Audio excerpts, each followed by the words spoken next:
Il reste moins de 6 mois avant les élections municipales des 15 et 22 mars 2026. Bernard Gérard, bonjour. Bonjour, cher monsieur. Merci d'être dans ce studio. Vous êtes maire de Marcq-en-Barœul, président de l'Association des maires du Nord. D'abord, comment vont ces maires? Que retenez-vous du congrès des maires du Nord qui vient de se tenir à Douai? D'abord, un très beau congrès, puisqu'il y avait 650 participants. Je pense que les maires avaient envie de se retrouver, de discuter ensemble. 650 participants élus, plus tous ceux qui venaient par leur fonction, les entreprises, etc., les partenaires présents. Et puis 3 ministres qui sont venus. Donc, c'était très riche en discussion et nous avons effectivement pu faire le bilan un petit peu de ce mandat à nul autre pareil, parce que franchement, c'est un mandat, on s'était demandé un jour si on allait pouvoir le commencer. On se demande parfois également si on va pouvoir le finir. Alors, cet été, une étude de Cevipof Sciences Po expliquait que les démissions ont été multipliées par 4 lors de ce mandat-ci par rapport à 2008-2014. Alors, les raisons, intentions au sein du conseil municipal, fatigue ou encore cas d'agression. Alors, dans le Nord, je crois qu'il y a eu aussi des démissions pour d'autres fonctions, ça existe aussi. Mais tout de même, quelles sont les causes qui poussent les maires à raccrocher l'écharpe ou qui freinent les élus à rempiler ?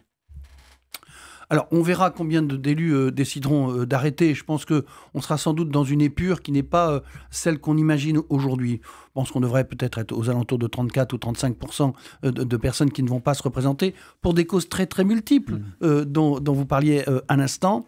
Mais c'est vrai que c'est devenu de plus en plus compliqué. Et vous savez, les maires, ce sont ces personnes qui, avec des bouts de ficelle, font fonctionner la France, l'ont démontré tout au long de ce mandat, avec des crises qui se sont ajoutées aux crises qui ont commencé dans des conditions incroyables avec le Covid et qui se sont continuées avec l'Ukraine, etc.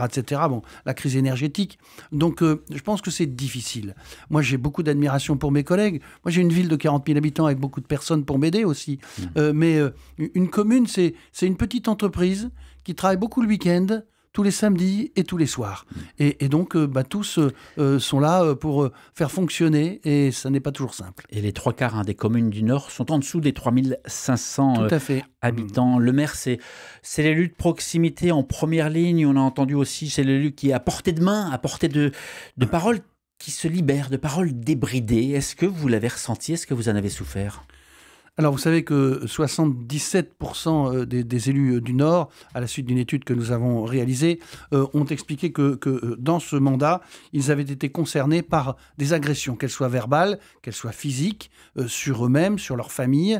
Et donc, je pense que c'est quelque chose de nouveau, notamment sur les réseaux sociaux. C'est extrêmement inquiétant. Bon, moi, vous le savez, j'ai eu affaire également à une agression durant ce mandat, puisque mon véhicule avait été abîmé, les câbles sectionnés. Bon, c'est extrêmement déroutant. Et je pense qu'effectivement, c'est incompréhensible parce que le maire, il est à côté des gens, il discute avec eux, il est très, très attentif à tout ce qui peut se passer dans sa commune.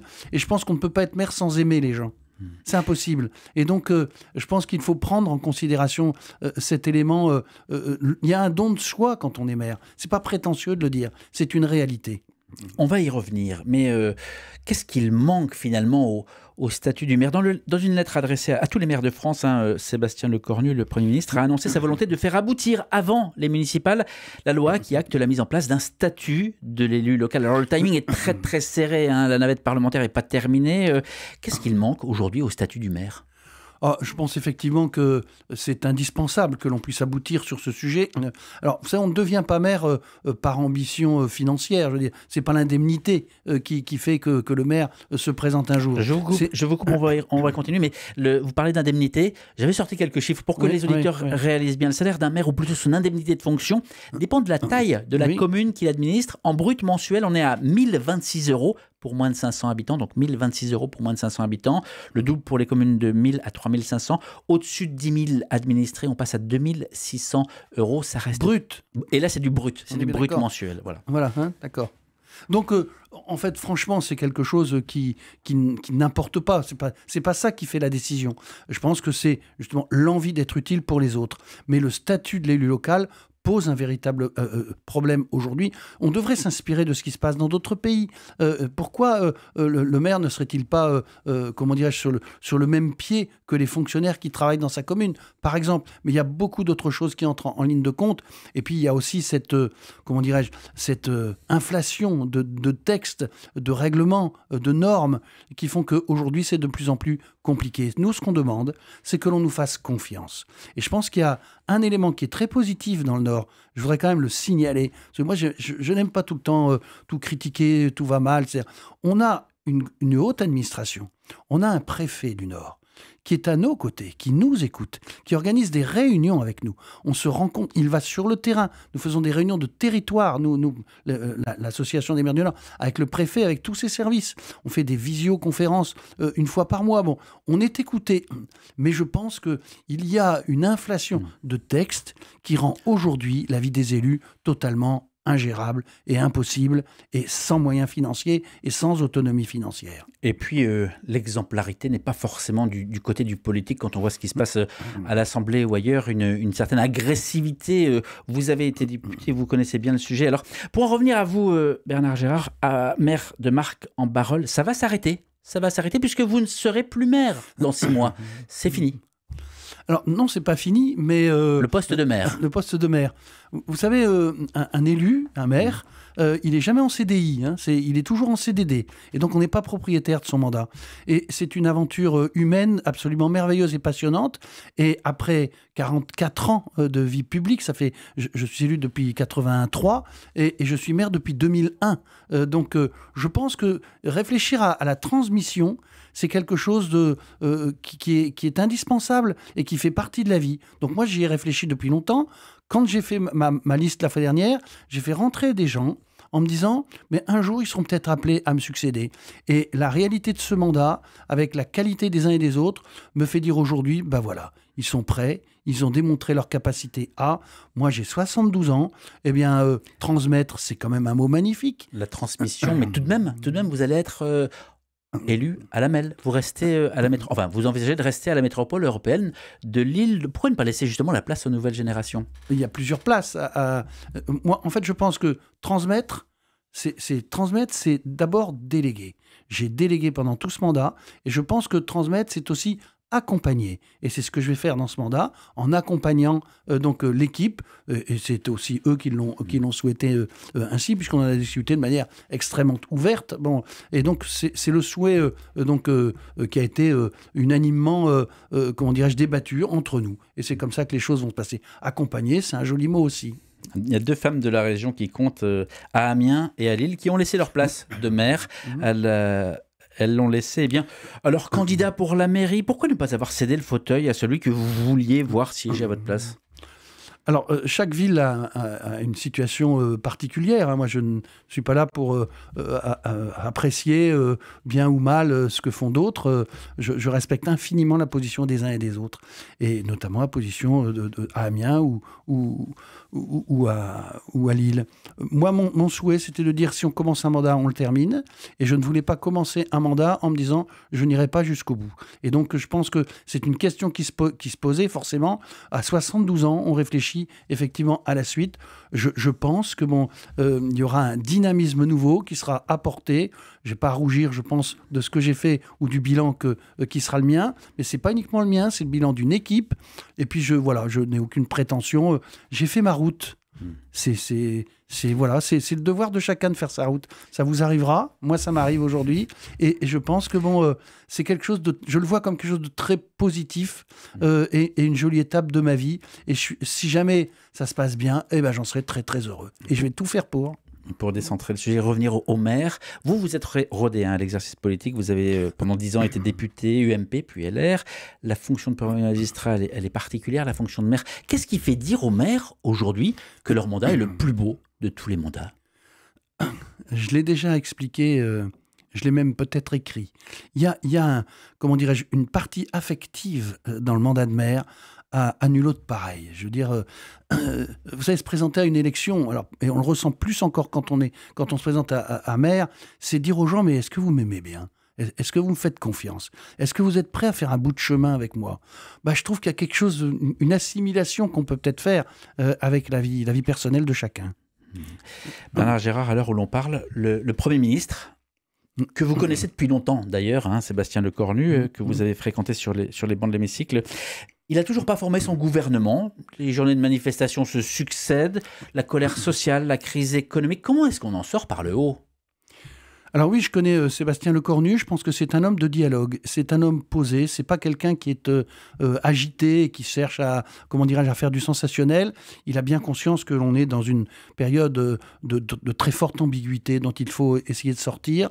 Donc je souhaite que l'on puisse trouver un chemin, une voie pour pouvoir diriger notre pays et faire en sorte qu'on sorte de cette crise qui m'inquiète au plus haut point, tant pour le vivre ensemble dans notre pays, tant pour des raisons financières ou économiques, mais aussi au regard d'une situation internationale.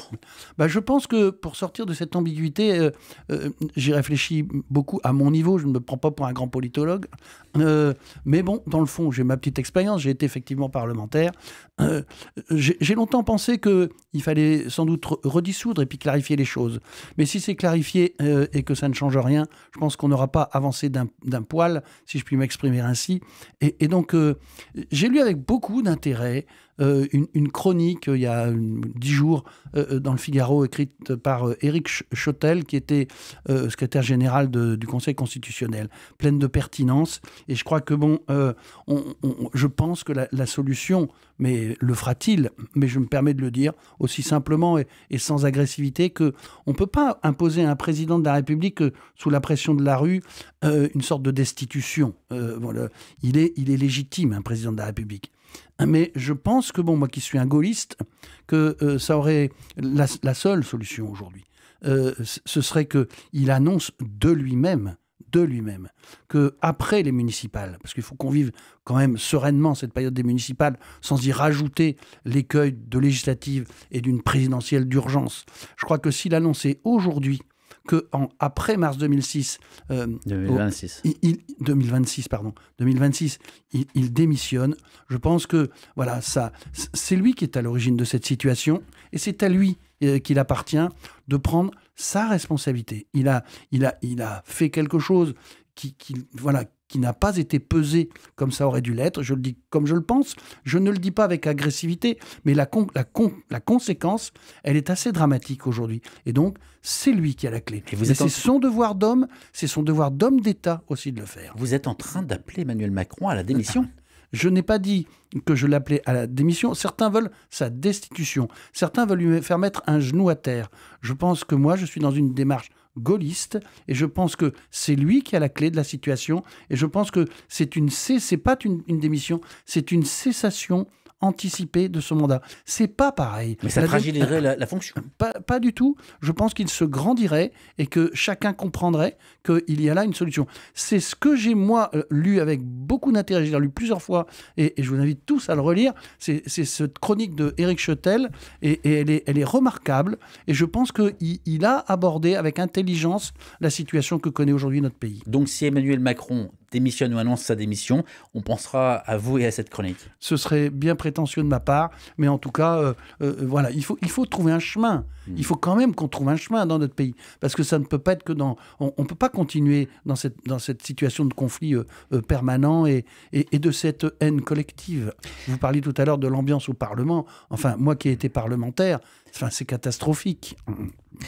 Bernard Gérard, je rappelle que vous êtes maire de Marcq-en-Barœul, président de l'association des maires du Nord. Le temps file, on va prendre un petit peu de temps sur vous. Quand vous regardez au-dessus de votre épaule, qu'est-ce qui vous rend fier? Vous ne serez plus maire dans 6 mois, vous ferez encore partie de l'équipe, mais vous ne serez plus le maire de Marcq-en-Barœul.